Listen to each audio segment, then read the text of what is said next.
वारकऱ्यांसाठी नेहमी एक पाऊल पुढे असणारे श्रीमंत वारकरी न्यूज। दिव्यांगजनांना विविध प्रकारचे साहित्य उपक्रम वाटपाच्या तालुकास्तरीय कार्यक्रमासाठी उपस्थित कार्यक्रमाचे अध्यक्ष, या विधानसभा मतदारसंघाचे लोकप्रिय विकासोन्मुख दृष्टी असणारे, ज्यांनी आताच जसं क्रिकेटमध्ये 3 सिक्स मारले की त्याला हॅट्रिक म्हणतात, तसं 2 सिक्स साहेबांनी मारलेलेच आहेत आणि तिसरा सिक्स ते निश्चितच मारणार आहेत। असे आपले सर्वांचे लाडके लोकप्रिय आमदार माननीय श्री राजूभैया नवघरे साहेब, कार्यक्रमाला उद्घाटन म्हणून लाभलेले SDM श्री माने सर, तहसीलदार मॅडम, BDO साहेब श्री नादरे सर, सर्व सन्माननीय व्यासपीठ, तसेच उपस्थित खास कार्यक्रमासाठी आलेले दिल्लीवरून doctor Priyanka Chandra madam, doctor Shri Sushil sir, doctor Salunke sir, संस्थेचे श्री आरळकर सर, उपस्थित माझ्या लहान विद्यार्थी मित्र आणि सर्व दिव्यांग बंधू भगिनी मित्रांनो, साहेबांना सांगू इच्छितो की असू द्या त्याप्रती आज यांना वेगवेगळ्या योजना सुरू झालेल्या आहेत। त्यामध्ये PM दिव्यश्री ती सुद्धा आपल्या देशामध्ये 64 जिल्ह्यामध्ये सुरू झालेली आहे आणि महाराष्ट्रामध्ये सुद्धा 4 जिल्ह्यामध्ये सुरू झालेली आहे। त्यामुळं आपण आता प्रत्येक गावामध्ये जाऊन जे आपल्या दिव्यांग आहेत त्यांना सुद्धा मुख्य प्रवाहात आणण्यासाठी, त्यांना सरकारच्या वेगवेगळ्या योजनांची माहिती मिळण्यासाठी आपण त्यांना तिथे मदत करू शकतो।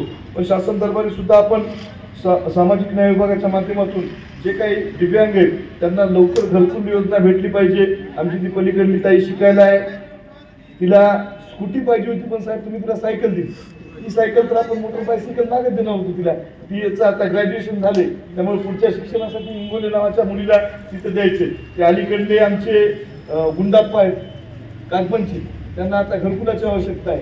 त्यांना सगळे जवळपास या तालुक्याचे दिव्यांग आहेत ते 70% मला माहिती आहे, कारण मागच्या 5 वर्षाच्या काळामध्ये आपण सरकारी योजना सोडून आमदार निधीतून आणि स्वखर्चातून या सगळ्यांची तिथे व्यवस्था करण्याचं काम आपण तिथे केलेलं आहे। त्या मोटर बायसिकल त्यांना अगोदरच भेटल्या होत्या, पण त्यांना 4-4 वर्ष झाले, आता सुद्धा त्यांना आता नव्या सायकल भेटल्यामुळं आमचे गुंडाप्पा आता काच बनवून फक्त 20 मिनिटांमध्ये वसमतला येऊ शकतात आणि त्यांच्या रोजच्या ज्या दैनंदिन गरजा आहेत त्या सुद्धा त्या माध्यमातून शिकू शकतात।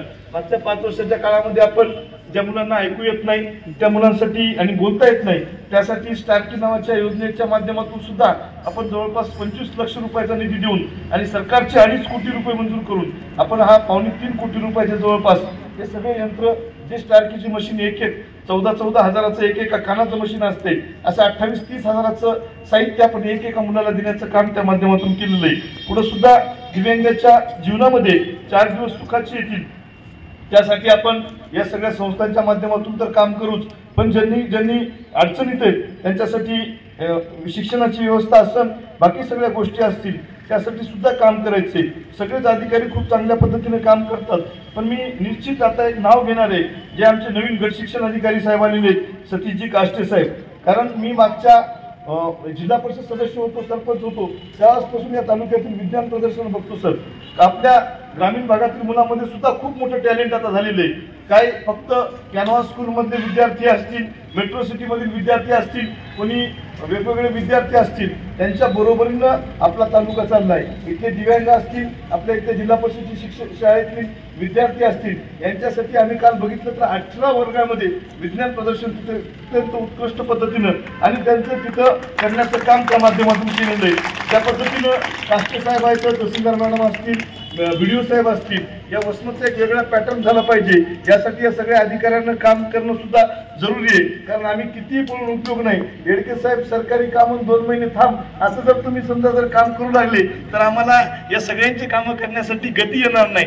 त्यामुळे आपण सगळेजण दिव्यांगाच्या असू द्या, घरकुलाच्या योजनेच्या बाबतीमध्ये असू द्या, विद्यार्थ्यांचे जे काही प्रश्न आहेत त्या संदर्भात असू द्या, माझ्यामध्ये काल आपल्या कलेक्टरनं सुद्धा बैठक घेतली आणि त्यांनी इथं सांगितलं की आपण इथल्या शैक्षणिक गुणवत्तेमध्ये तिथं काहीतरी फरक पडला पाहिजे, आपण सुद्धा त्या बाबतीमध्ये काळजी घेतली पाहिजे। आपण जे उद्या 11 तारखेला जी आपली नोंद या ठिकाणी सहर्ष स्वागत आहे।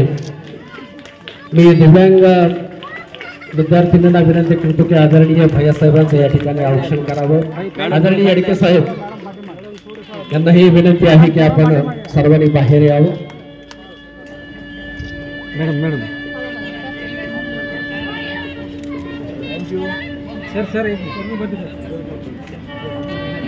आमच्या उस्मत